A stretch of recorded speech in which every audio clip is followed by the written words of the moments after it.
ರಾಷ್ಟ್ರೋತ್ಥಾನ ವಿದ್ಯಾ ಕೇಂದ್ರ ಶಾಲೆಯಲ್ಲಿ ಶಾಲಾ ವಾರ್ಷಿಕೋತ್ಸವ ಕಾರ್ಯಕ್ರಮ ಆಯೋಜನೆ ಮಾಡಲಾಗಿತ್ತು. ಬೆಂಗಳೂರಿನ ಥಣಿಸಂದ್ರದಲ್ಲಿರುವ ರಾಷ್ಟ್ರೋತ್ಥಾನ ವಿದ್ಯಾ ಕೇಂದ್ರ ಶಾಲೆಯಲ್ಲಿ ಸುಮಾರು 3,000 ವಿದ್ಯಾರ್ಥಿಗಳು ವ್ಯಾಸಂಗ ಮಾಡುತ್ತಿದ್ದಾರೆ. ಪ್ರತಿ ವರ್ಷ ಒಂದು ಥೀಮ್ ಅನ್ನು ಇಟ್ಕೊಂಡು ಪರಿಸರ, ಪುರಾಣ, ಕಥೆಯ ರಾಮಾಯಣ ಅಂತಹ ವಿಷಯ ಇಟ್ಕೊಂಡು ಶಾಲಾ ವಾರ್ಷಿಕೋತ್ಸವ ಕಾರ್ಯಕ್ರಮ ಆಯೋಜನೆ ಮಾಡಲಾಗುತ್ತೆ.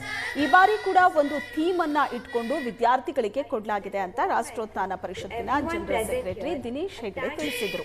ನಾಡು ನುಡಿ ಸಂಸ್ಕೃತಿ ಬಿಂಬಿಸಲಾಗುತ್ತೆ ಹಾಗೂ ವಿದ್ಯಾರ್ಥಿಗಳಿಗೆ ಶಿಸ್ತು ಬಹಳ ಮುಖ್ಯ, ಅದನ್ನ ಹೇಳ್ಕೊಡೋ ಕೆಲಸ ನಮ್ಮ ಶಾಲೆ ಮಾಡುತ್ತಿದೆ. ಇಡೀ ರಾಜ್ಯದಲ್ಲಿ 20 CBSE ಶಾಲೆಗಳನ್ನ ಮಾಡೋದಕ್ಕೆ ರಾಷ್ಟ್ರೋತ್ಥಾನ ಸಂಸ್ಥೆ ಹೊರಟಿದೆ ಅಂತ ತಿಳಿಸಿದ್ರು.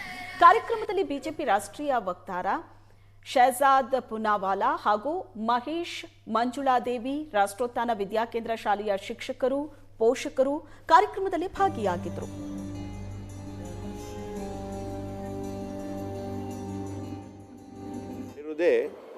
ನಮ್ಮ ರಾಷ್ಟ್ರೋತ್ಥಾನ ಶಾಲೆ ಮಾಡಿರುವುದೇ ನಮ್ಮ ಶಿಕ್ಷಣದ ಜೊತೆಗೆ, ಒಳ್ಳೆಯ ಶಿಕ್ಷಣದ ಜೊತೆಗೆ ನಮ್ಮ ಸಂಸ್ಕೃತಿಯನ್ನು ಮೈಗೂಡಿಸ್ಕೋಬೇಕು ಮಕ್ಕಳು ಅಂತ. ಮಕ್ಕಳಿಗೆ ಸಂಸ್ಕಾರ ಸಿಗಬೇಕು, ಆ ಸಂಸ್ಕೃತಿಯಲ್ಲಿ ಅವರು ಬೆಳೀಬೇಕು.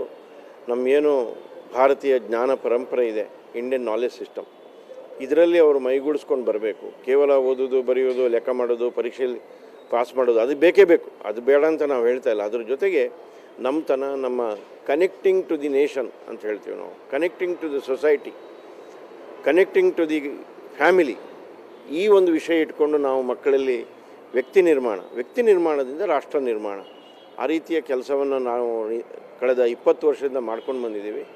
ಇಡೀ ರಾಜ್ಯದಲ್ಲಿ ಬಹಳ ಒಳ್ಳೆಯ ಪ್ರೋತ್ಸಾಹ ಸಿಗೋದ್ರಿಂದ ಈಗ ಮುಂದಿನ ವರ್ಷ 20 ಶಾಲೆಗಳು CBSE.